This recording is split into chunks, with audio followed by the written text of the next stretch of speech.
Gente, muito boa noite e um prazer encontrar nesse congresso tantos alunos e eu agradeço essa oportunidade de encerrar um encontro dessa importância e, em especial, começo agradecendo aos alunos que organizaram o congresso. Acho que a maior alegria de um professor é quando os alunos não precisam mais deles. Esses alunos não ajudaram, eles fizeram tudo. Eu tentei não atrapalhar e fornecer o nome. Há muitos arquitetos, há muitos operários nessa obra, mas eu vou destacar os 4 que eu soube mais envolvidos. A Ana Carolina, que falou aqui, a Maria Emília Granduc José, o Eduardo Rustores e o Ricardo Amarante Turati. Agradeço muito, só o Eduardo que eu não vi aqui, mas ele deve estar discreto ou invisível com o manto do Harry Potter. Essas pessoas que têm família e trabalham são sempre problemáticas, não é? Pessoas. Bem, todos esses 4 organizadores têm a Unicamp no seu currículo, todos foram meus alunos, como hoje temos aqui alunos de iniciação, alunos que fizeram mestrado, mestrandos, doutorandos e assim por diante.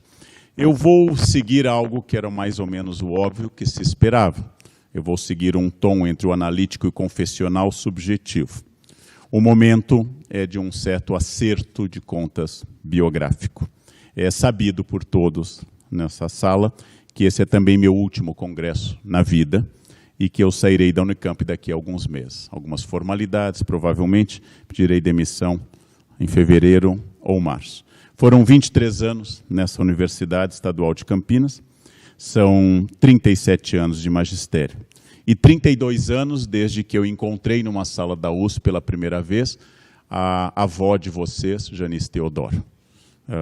Como eu sou orientador de vários, a avó de vocês é Janice Teodoro, e eu tive a primeira entrevista com a Janice, e lá nasceu minha vocação de América através de um inegável apelo epistemológico. Eu disse a Janice que queria estudar jesuítas no Brasil colônia, ela disse que havia mais bolsas para México, e eu fui para o México. Então foi uma questão inteiramente cultural que me levou a isso. A entrevista me lançou no campo de estudo da América colonial, a única disciplina na graduação que eu tive ruim, que foi fraca. De todo o meu excelente curso de graduação, que eu louvo muito até hoje, a única disciplina que não funcionou foi América. E aí, um pouco a volta do recalcado, a América volta para me ocupar durante mais de 2 décadas. Quando eu entrei na Unicamp após um concurso, foi um dos dias mais felizes da minha vida. A professora Eliane Moura, então chefe de departamento, me ligou. Eu morava em Pinheiros e eu tentei ser discreto na reação, mas foi muito emocionante. Por quê? Primeiro, o orgulho de uma carreira que chegava a uma das melhores universidades do país, em muitos momentos, o melhor curso de história do país. Depois, pela própria situação do concurso, uma vitória dentro da minha área para dar aquilo que eu tinha feito doutorado, ser colega de pessoas que tinham sido minha bibliografia e ter a chance de estar naquilo que era o sonho de consumo de praticamente todo mundo. USP, Unicamp, não podendo alguma outra faculdade, e aí até chegar à trincheira mais normal. Foi um dia muito especial e agora vejo-me diante de outro dia muito especial, controlando ou tentando controlar a emoção, que é o dia da saída. A decisão da saída foi ponderada com grande responsabilidade. Em primeiro lugar, ela será muito benéfica para a área. A única maneira de haver um concurso em América daqui até o século 22 é com uma demissão.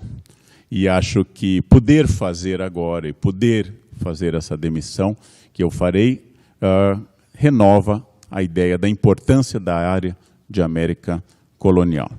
Naturalmente, é uma decisão lógica, é uma decisão possível, é uma decisão adequada, mas o coração é um pouco mais ambíguo do que as decisões lógicas, porque saio de uma instituição que continua sendo parte essencial da maior parte da minha existência como professor e como acadêmico. E, naturalmente, também todos sabem, e foi bastante alardeado por mim, que a minha carreira sempre foi essencialmente de professor e não de pesquisador. Obviamente, pesquisei, obviamente, frequentei arquivos, obviamente, publiquei coisas, mas me orgulho muito mais das aulas que dei do que dos textos que fiz. Orgulho-me, em particular, sem nenhuma modéstia, por ter aberto caminho a jovens pesquisadores, por não ter atrapalhado jovens vocações, por ter permitido que gente se aproximasse da América e começasse a formar aquilo que não existia na Unicamp, que era um ciclo regular de pesquisadores em área de América colonial dominantemente, mas outros grandes e caros alunos que tiveram trabalhos sobre Padre Vieira, o Leandro Pinho, sobre cinema também orientei a Vitória, mas dominantemente América colonial, com algumas incursões pelo século XIX na memória da colônia. Abrir caminhos é a grande função de um professor. Apresentei os textos básicos. Todo mundo nessa sala ouviu falar de Todorov a primeira vez comigo. Ouviu falar do artigo de Montaigne, dos ensaios sobre os canibais. Ouviu falar, lá sei eu, dos nomes Rubem Bonifaz Nuño e outros da bibliografia que eu havia aprendido com a Janice. Textos básicos, corrigi textos, incentivei a leitura. Muitos alunos, muitas alunas, muitos aqui presentes hoje, e tentei sempre dizer a cada um que seguisse em frente, que confiasse em si, que lesse muito, que procurasse fontes, que fosse fiel aos seus valores e que, acima de tudo, se tornassem autônomos. O grande projeto pedagógico de qualquer professor, que andem sozinhos, que andem por si. Orgulho-me muito desses alunos, mais do que qualquer coisa que eu tenha escrito ou pesquisado na área. Sou professor e continuo sendo professor, é o único título que de fato me faz virar a cabeça quando alguém chama. Alguém me chama de professor, eu me viro. Alguém chama de doutor Karnal, eu sempre acho que meu pai voltou de algum plano místico e está perto de mim, já que para mim sempre ele será o doutor Karnal.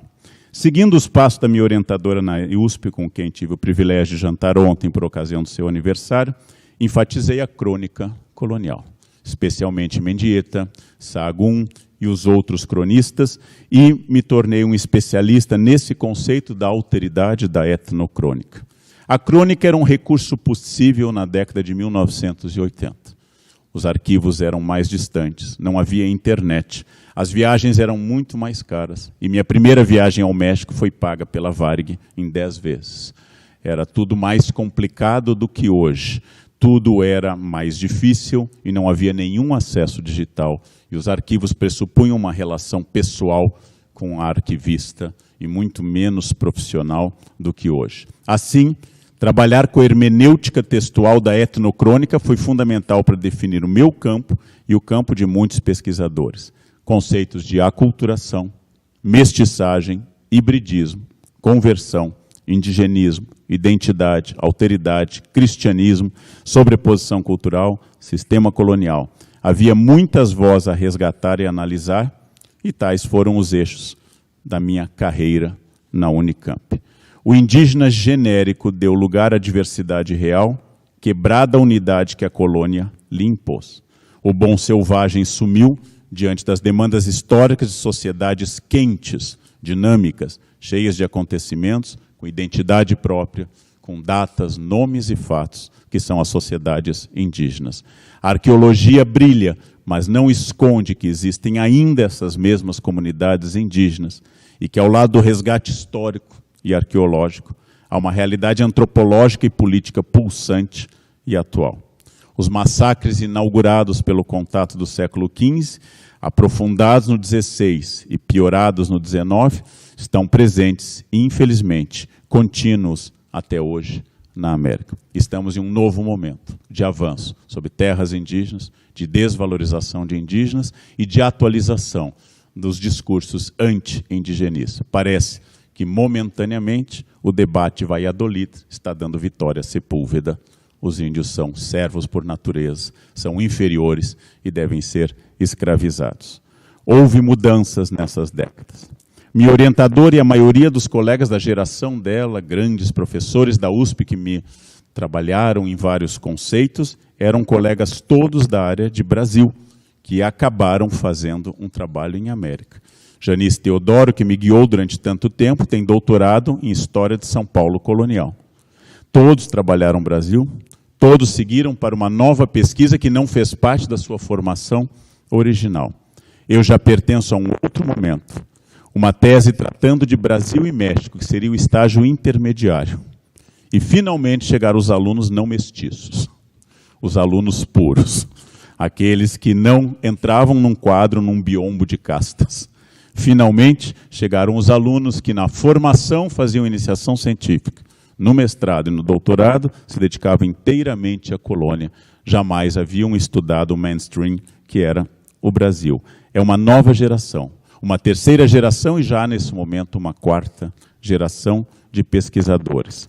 Mas alunos que desde muito cedo aproveitaram as poucas oportunidades de então, e quase nulas agora, de viajar para o exterior, frequentarem arquivos, passarem tempos no exterior. Saibam que isto era escassíssimo há 30 anos. Algumas pessoas iam para o exterior e ficavam muito tempo. Então, com frequência, nos nossos queridos países, de Nuestra América, como diria Martí, ou para os Estados Unidos e Europa, estabeleceram um diálogo com pesquisadores estrangeiros. Aliás, criaram esse diálogo. Criaram contato com as universidades, iniciativa deles. Alunos que tinham grande preocupação em publicar, miravam em carreiras e tinham uma objetividade sobre congressos e contatos que os tornava naturalmente dinâmicos e foram, iniciativa absoluta deles, foram tomando esses rumos.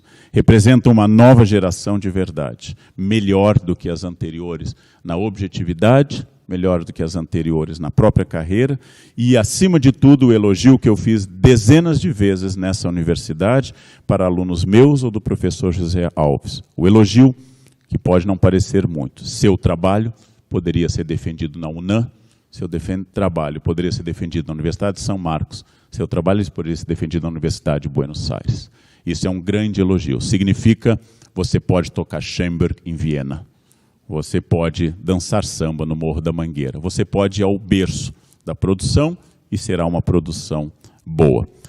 Não falamos mais para que gente que descobre a América, como eu falava antes. Não é mais tudo uma absoluta novidade.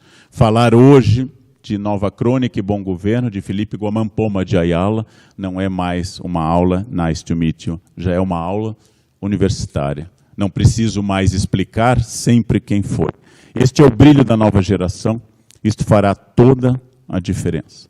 A erudição e o diálogo exigido por história da América colonial demanda especialistas, tal como em medieval e antiga ou história da arte. Não é campo de diletantes, não é campo de simpatizantes, não é para alguém que sente a energia de Quetzalcóatl e vai então se dedicar à pesquisa. A América é para profissionais, pesquisadores com projeto de vida inteira. Então essa é uma novidade que os jovens não saberão, mas até a minha chegada praticamente pesquisava-se no departamento quem daria América.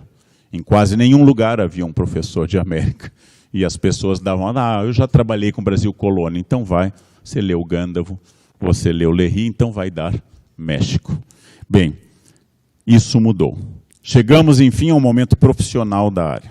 Lamento apenas uma coisa neste final de Unicamp, que os jovens e brilhantes pesquisadores que colaborei para a formação, e meu colega José Alves também, cheguem ao seu instante de vida profissional plena, em meio a esse momento, com verbas sendo cortadas, universidade pública sendo desmontada, portas fechadas, e um crescimento de irracionalidade assustador, que eu imaginava superado.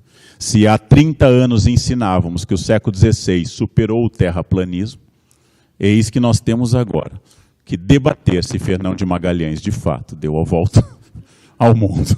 Como ele não voltou, nunca saberemos se, de fato, ele caiu na borda ou aconteceu outra coisa.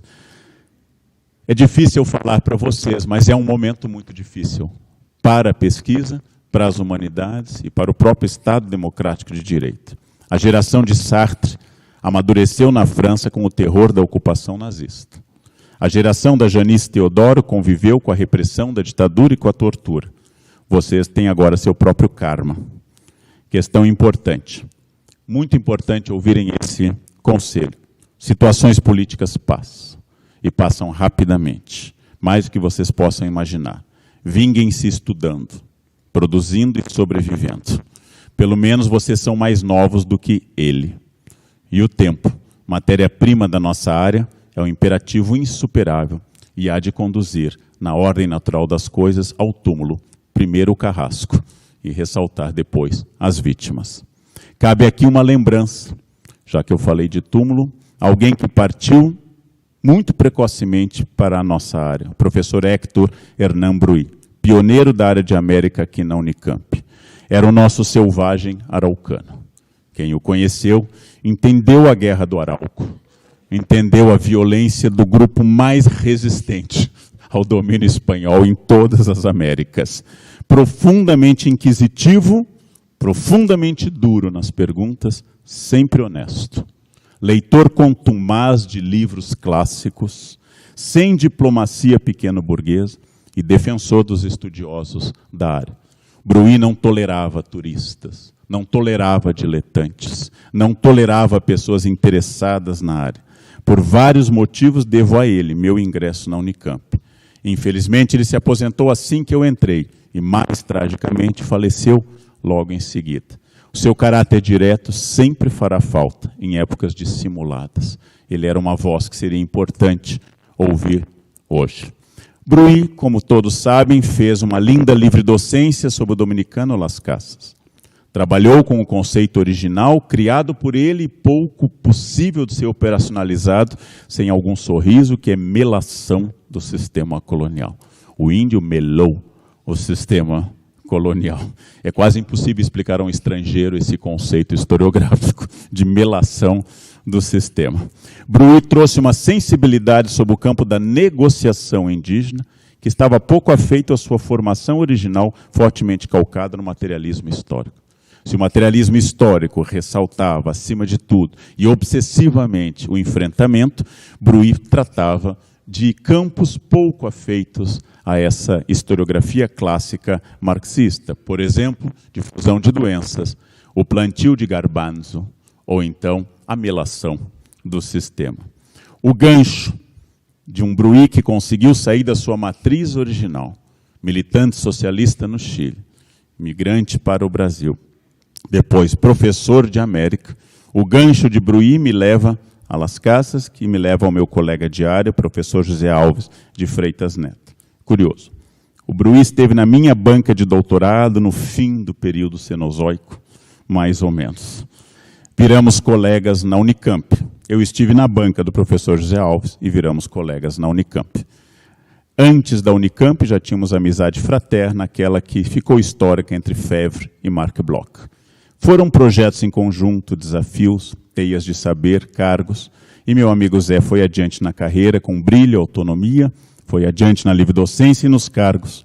Hoje, sua pesquisa é referência em identidade argentina do século XIX. Deixar a Unicamp simbolicamente pesa também pelas amizades feitas ou solidificadas aqui. Claro, continuarei amigo até o fim dos dias, mas a despedida fica mais pesada quando se ama aquilo que se deixa e se ama aqueles que se deixa no lugar. A vida é complexa. Eu fui sendo absorvido e deslocado para novos palcos, para distintos papéis.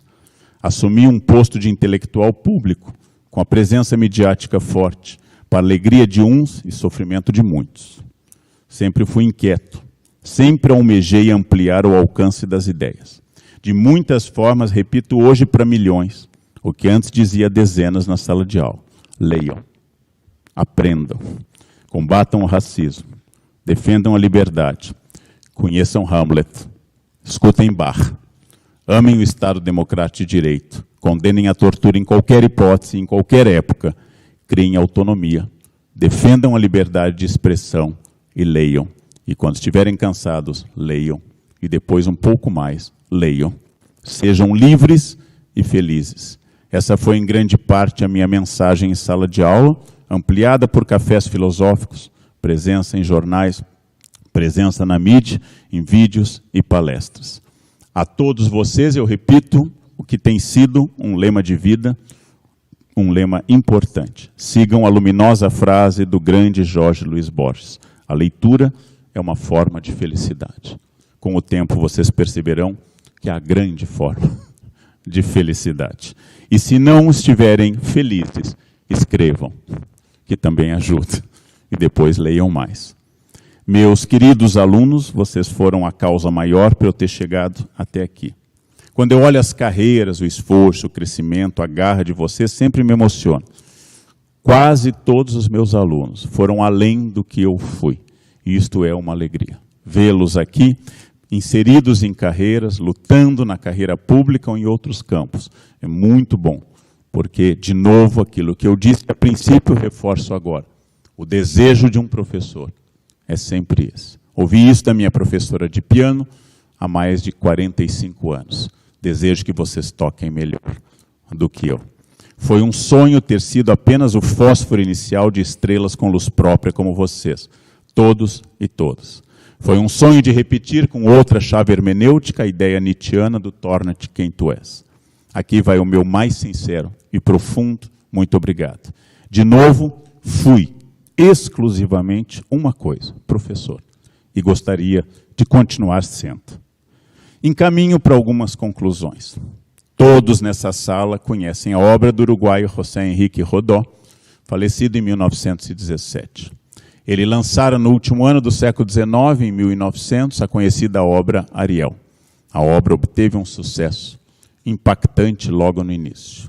A partir do leitmotiv shakespeariano, do modelo, da tempestade, o uruguaio lança um movimento que tem antecessores e sucessores, o chamado arielismo.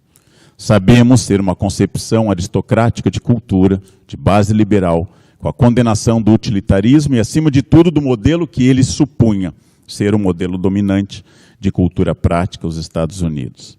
Era uma reação continental à influência crescente do irmão do Norte após a Guerra Hispano-Americana de 1898. O Calibã disforme, que só pensa em comida e bem-estar. Este seria o governo de Washington. Este seria o povo dos Estados Unidos. A obra é um manifesto estético e político, uma visão de América, uma determinada leitura de mundo que rejeita os americanos, mas infelizmente rejeita também a América. Rejeita aquilo que nós somos, nossa diversidade, nossas contradições, a nossa população indígena e, acima de tudo, aquilo que nos torna a América a diversidade. Mas o arielismo é um vício charmoso. Sempre será um vício, porque ele mira em modelos europeus, mas sempre será charmoso pela referência a Shakespeare. Não é a coisa mais danosa do pensamento Novo Mundo. Há outras piores. E pode até conviver bem com leituras opostas e contemporâneas a de Rodó, como quase ao mesmo tempo o grande sergipano Manuel Bonfim, que ao invés de pensar em modelo, introduz a reflexão sobre o caráter absolutamente espoliador do Estado colonial e com o seu América Latina males de origem, torna-se um crítico do próspero explorador e invasor europeu. Sempre restará a fealdade real de Calibã. O mundo concreto, aquele que desafia arielistas e também mariateguistas, uma das áreas do professor Bruy. Pois Mariátegui e Rodó essencializam o mundo indígena de acordo com as suas concepções teóricas e essencializam a população da América. Lá fora, fora dos escritórios uruguaios e fora dos escritórios limenhos, escondidos sob máscaras teleológicas ou de discursos de fundação nacional, reside aquele que mela tudo, inclusive os projetos salvacionistas da igreja, dos liberais ou dos socialistas. Ver Calibã sem o anagrama de canibal. Ler América sem se deitar com Iracema. Eis um desafio das nossas elites, sempre condenadas a não produtivos 100 anos de solidão. Mas o charme é irresistível. Dizem, comentam, que talvez seja Henrique VIII, ou talvez A Tempestade, a última peça de William Shakespeare, uma das minhas referências culturais e teóricas. É uma hipótese. Foi, curiosamente, o primeiro livro que eu li para pós, por recomendação da Janice. O primeiro choque na minha tradição quase positivista, de ler um inglês que não trata de América, como bibliografia para eu estudar a América. Janice queria expandir, queria que eu fosse além. Eu já tinha sido seduzido na juventude por aquilo que minha geração mais leu, o excelente texto do também uruguaio Eduardo Galeano, bem escrito, emotivo, entusiasmado. Aquele texto que ao final nos fazia ter ódio de Coca-Cola, porque não havia nem McDonald's para odiar aquela ocasião. Com a sua metáfora que vinha criticar no futuro, das veias abertas, pela leitura posterior do Facundo, pela leitura sempre instigante do Aleph de Borges, pelo jogo de amarelinha que nunca termina, pelo Planalto em Chamas, no México, pelo simples e despojado Huazipungo, ou pela Raça de Bronze, ou pelo pioneiro Ave Sem Ninho, estou citando obras indigenistas, a América literária sempre foi um sucesso colonial e vendia para os sucessores daqueles que haviam matado tantos indígenas no século XVI. A América mágica, a América que conseguia se descrever de forma poética em meio a tanta dor, a tanta tragédia e a tanta riqueza cultural. Esta era a terra, diria Alejo Carpentier, das impossibilidades ilimitadas. O continente da representação e da complexidade política, que na língua de Próspero seria descrito, jamais na língua de Caliban. Combatendo ou defendendo, sempre estamos condenados a uma morte anunciada. Entender muito mais o Duque milanês do que Sycorax, do que a bruxa original. Encerro, pediram 40 minutos e já se transcorreram 36 aqui. Encerro com uma mensagem cifrada da poética do testamento da língua do Duque. A última fala de Próspero é considerada na peça o testamento shakespeariano. Cada linha, que aqui opto pela tradução de Bárbara Eliodora não ser em uma linha, cada linha é um legado refletido de uma obra, de uma circunstância. Diz o Duque, tendo atingido todos os seus objetivos em Nápoles e Milão, com a sua filha, com Ariel e com Caliban. Diz ao final, os meus encantos se acabaram. As minhas forças que restaram são fracas. Eu sei, verdadeiro, que cá me fazem prisioneiro, ou podem me mandar para o lar. Não me obriguem a ficar, eu já ganhei o meu ducado. E quem fez mal foi perdoado. Esta ilha é um deserto. Lanço-me ao encontro esperto. Quebrem os meus votos vãos, com a ajuda de suas mãos. Minhas velas, sem suas loas, já murcham pelas propostas boas, que eram de agradar. Não tenho mais arte, não tenho espírito, não tenho engenho. Meu fim talvez seja desesperação, se eu não tiver sua oração, que pela força com que assalta, obtém mercê para toda falta. Quem peca e quer perdão, na certa, por indulgência, me liberta. Assim encerra o 5º ato da famosa peça A Tempestade. Para os que ficam na Unicamp, que seja um admirável mundo novo, que seja um universo construído inteiramente por vocês. Naturalmente, eu preciso voltar para Milão, de onde creio que eu nunca tenha saído, e abandonar minha capa mágica. Um abraço, um muito obrigado. Fiquem com a frase final de Miguel de Cervantes, um modelo interessante de vida, diz o autor do Quixote. Até a morte, até que chegue a morte, até a morte, tudo é vida. Pela vida que eu tive com vocês, muito obrigado. Obrigado.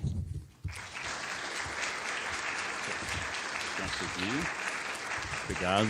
Obrigado.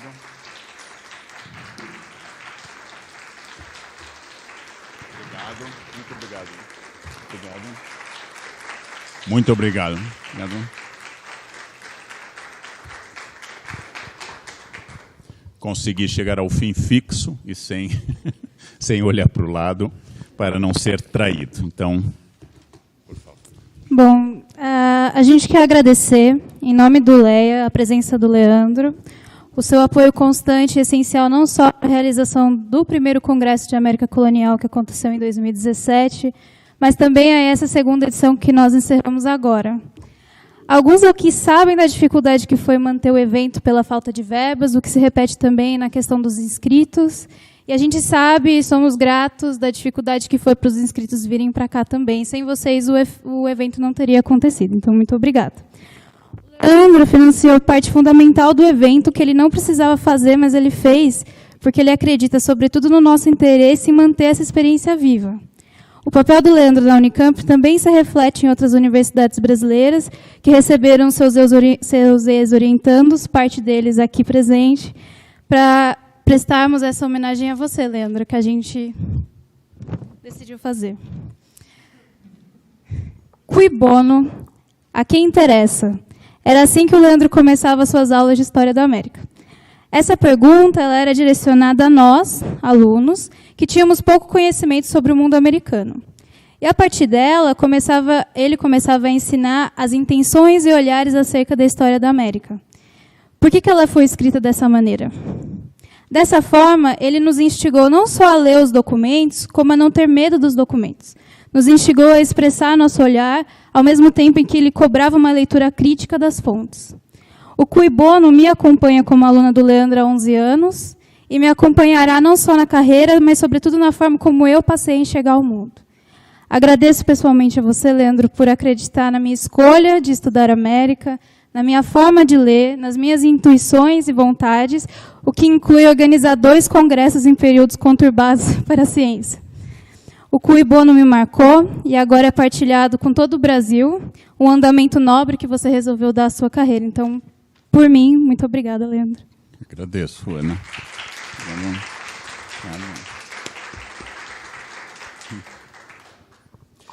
Bom, eu vou tentar falar sem chorar. Não, acho que não conseguirei, mas... Tá. Não sei se eu vou conseguir, mas vamos lá. Bom, eu vou tentar falar um pouco de forma subjetiva. Serei... Tá, dando para ouvir? Não, eu estou desestabilizado. Tá. All right, let's go. Eu vou falar um pouco da minha trajetória aqui e de como eu cheguei até a Unicamp em 2008 como um jovem tímido procurando o seu caminho intelectual, seu caminho de vida, ou seja lá o que for um caminho. Eu continuo sendo um jovem tímido procurando seu caminho, mas eu disfarço isso melhor, acredito eu. No começo de 2009, no mês de março de 2009, isso é muito marcante para mim, tendo aula de América 1, o Leandro me recomendou que lesse A Tempestade, do Shakespeare, e também o Ariel, do Rodin. Por uma coincidência, era um mês em que eu precisava de algum alento intelectual e algum alento emocional. Foi o mês que eu perdi meu avô, e meu avô foi a pessoa que me deu o primeiro livro na vida. Ele me deu uma edição adaptada do Robinson Crusoe, do Defoe, foi o primeiro livro que eu li na vida. Então, eu tinha perdido uma grande referência emocional e intelectual e eu precisava achar o meu caminho de alguma forma. E eu encontrei, de forma deslumbrante, no Admirável Mundo Novo da América, no Admirável Mundo Novo de Shakespeare. Então, eu cheguei à América muito mais para uma identidade com Shakespeare do que para uma identidade com o próprio continente americano ou com a história dele. E nesse caminho, nesse deslumbramento, eu descobri novos caminhos de leitura, novos caminhos de pesquisa, novas formas de entendimento da história e da arte, entrando no mundo novo do qual, até hoje, eu não saí e espero não sair.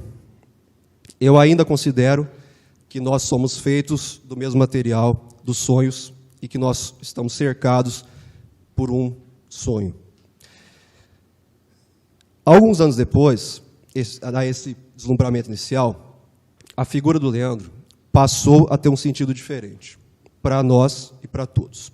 Eu comecei a ser abordado com algumas perguntas um tanto quanto estranhas ou inauditas. Perguntas do tipo, você tem contato com o Leandro Carnal? Você já viu o Leandro Carnal? Como ele te orienta? O que acontece durante a orientação?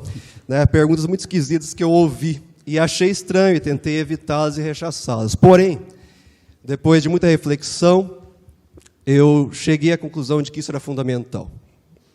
Até o estranhamento era fundamental.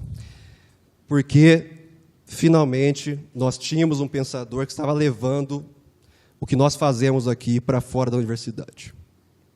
Hoje, por exemplo, no curso do ano que vem, o Zé está aqui, não me deixa mentir, nós temos, foram os dados que você me passou, eu não conferi, mas espero que... Ano que vem, nós temos 1.178 candidatos disputando 32 vagas para o curso de História, um dos cursos mais concorridos da Unicamp. Isso é uma vitória inquestionável. E eu acho que o Leandro não tem um papel pequeno nisso. Eu acho que o papel dele não é pequeno. Então, eu comecei a perceber que o conhecimento produzido na academia estava chegando ao maior número de pessoas, questões de interesse geral estavam sendo levantadas. E, para continuar nesse caminho, mesmo com tantas críticas, mesmo com tantas flechadas e pedradas do destino, é necessário que se tenha coragem. Tá? A mesma coragem de que fala Júlio César de Shakespeare, a coragem de uma certeza de quem se é no teatro do mundo e a coragem que leva o valente a ter apenas uma morte, enquanto o covarde pena e morre inúmeras vezes até o seu repouso final. Voltando à minha questão subjetiva, com esses 10 anos de convivência de trabalho, após uma iniciação científica, um mestrado e um doutorado, após livros, conversas, o principal legado que o Leandro me deixou foi o da liberdade e o da importância de se dar um forte sentido ao que nós fazemos. A liberdade de pensar e de produzir, uma dádiva da autonomia. O meu orientador me deixou pensar, o que não é sempre comum na academia, nem sempre isso ocorre.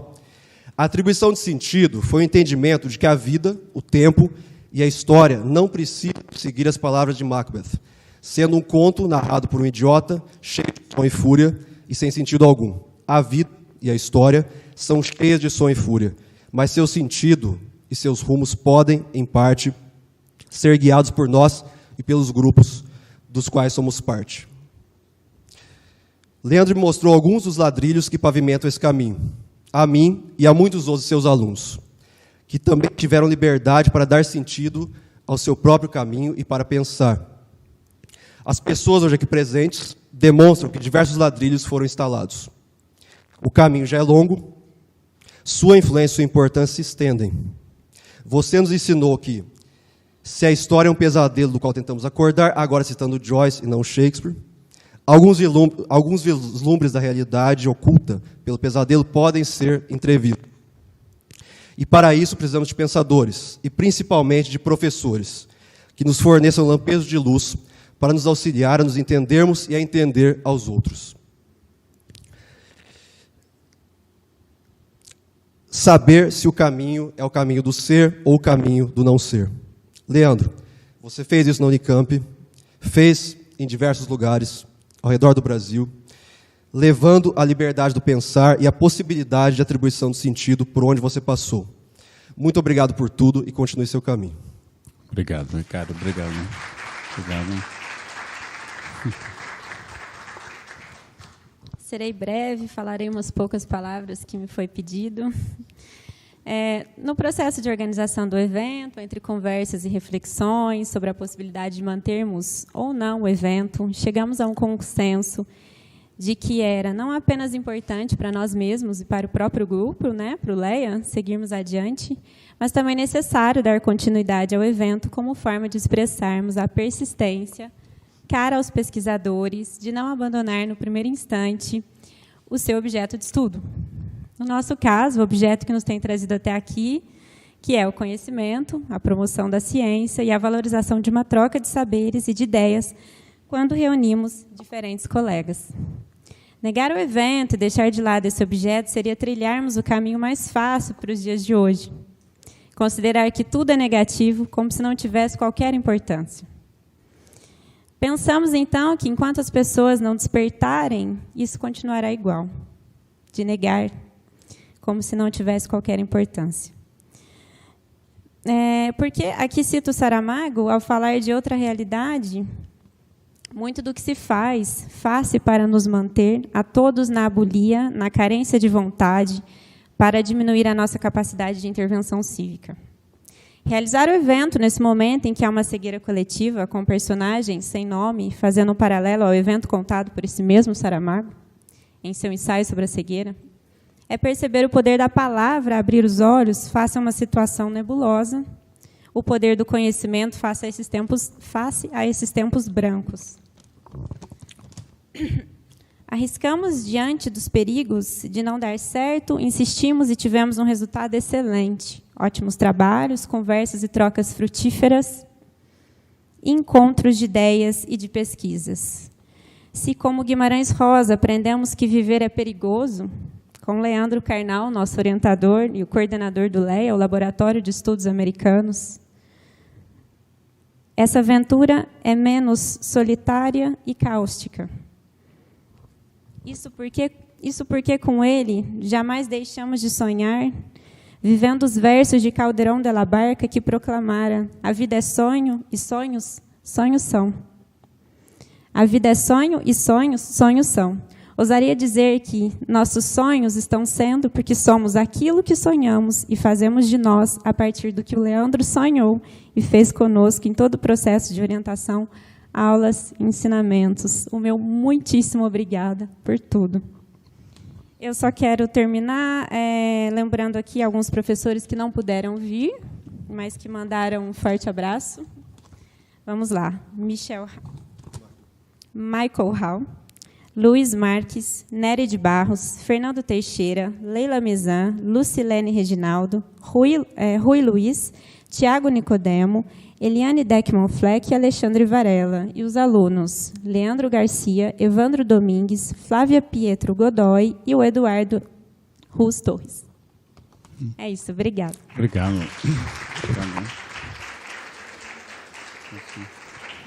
Leandro, nós, os alunos, presenteamos você, nós, todos os seus alunos, presenteamos você com essa placa e com essa flor simbólica e com um cartão com as nossas assinaturas.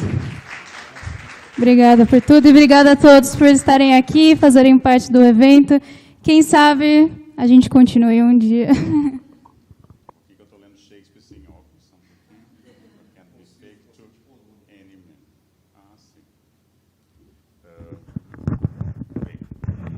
Gente, sob controle medicamentoso aqui.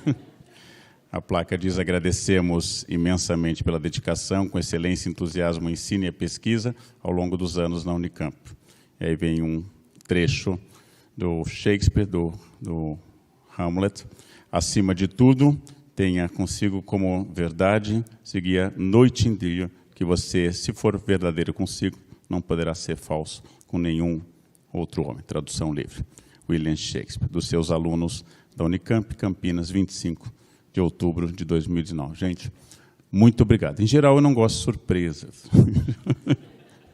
Em geral, as surpresas me surpreendem porque eu lido mal com a emoção não pensada. Mas, de fato, é um imenso prazer, uma alegria. Eu imaginei que seria apenas o resto daqueles que ficaram sexta-noite para esse congresso. E não me ocorre nada mais significativo ou mais importante do que essa busca pela verdade, pelo sentido, pelo afeto, que, em parte, a Janice defendia muito, que orientar é um ato de afeto, existir é um ato de afeto, em uma academia muitas vezes seca, estéril, competitiva, onde se disputa muito por muito narciso e pouco dinheiro, e essa academia, às vezes, nas suas brechas, permite, no sono da razão, produzir esse tipo de afeto. Faço, mantenho, continuo, de amigos muito densos aqui e que carrego para a vida toda e espero, acima de tudo, né, que a Unicamp continue sendo o que ela sempre foi, um centro de excelência, uma referência nacional, departamento de história como o melhor do Brasil, com produção muito grande, crítico da nossa sociedade, ensinando pessoas. Temos agora um problema com o PROCON, se esses alunos me procuraram ao entrar na Unicamp e agora não me encontrarão, pode haver uma reclamação formal de propaganda enganosa, mas, na verdade, temos que saber que esses alunos também procuram a excelência da Unicamp.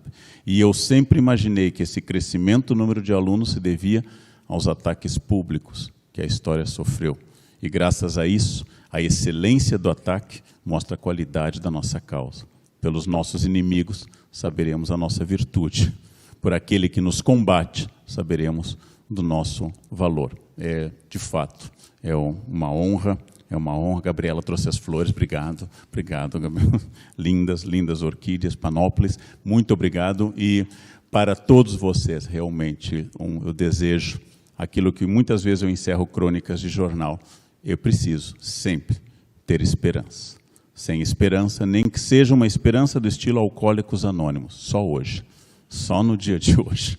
Eu vou ter esperança, já que não dá para ter esperança para sempre, mas sem esperança a vida é insuportável. E se a vida é sonho, sonhos são, com o qual Maria Emília termina citando o grande Calderon, se o discurso do Ricardo, entremeado de citações diretas e indiretas de peças de Shakespeare, se a introdução feita pela Ana Carolina com a frase latina cui bono, é impossível acrescentar alguma coisa além de um seco, direto e denso, infinito. Muito obrigado, gente. Muito obrigado.